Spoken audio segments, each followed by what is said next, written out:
आज मी तुम्हाला रात्रीचं पिठलं उरलेलं आहे, तर या उरलेल्या पिठल्यापासून आपण मस्त अशा दशम्या बनवणार आहोत। गव्हाचं पीठ घेतलं आहे, गव्हाचं पीठ घालायचं आहे। जितकं आपलं बेसन आहे तितकं आपल्याला पीठ लागणार आहे। यामध्ये चॉप केलेला कांदा घालूया। 2 कांदे आहेत, ते मी चॉप करून घेतलेले आहे बारीक। कोथिंबीर, मिरची पावडर, हळद हे आता आपण मिक्स करून घेणार आहोत।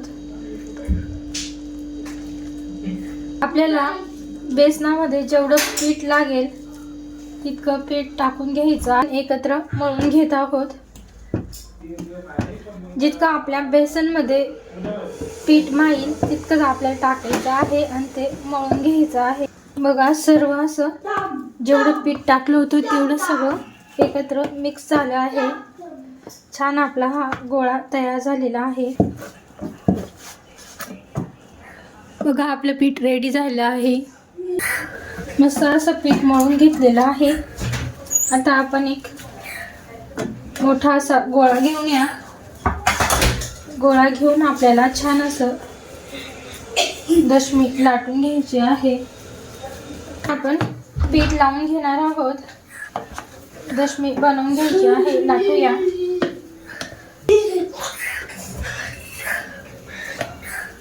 पीठ लावून घ्यायचं आहे आणि आपण लाटून घेणार आहोत।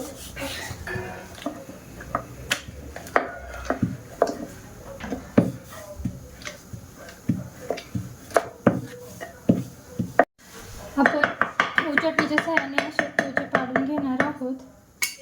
गॅसवर पॅन ठेवलेला आहे। पॅन मध्ये आपण छान अशी दशमी टाकून घेऊया आहोत। तेल टाकून आपल्याला छान दशमीला तेल लावून घ्यायचं आहे। पलटवूया। इकडेही आपण मस्त असं तेल सोडून घेणार आहोत।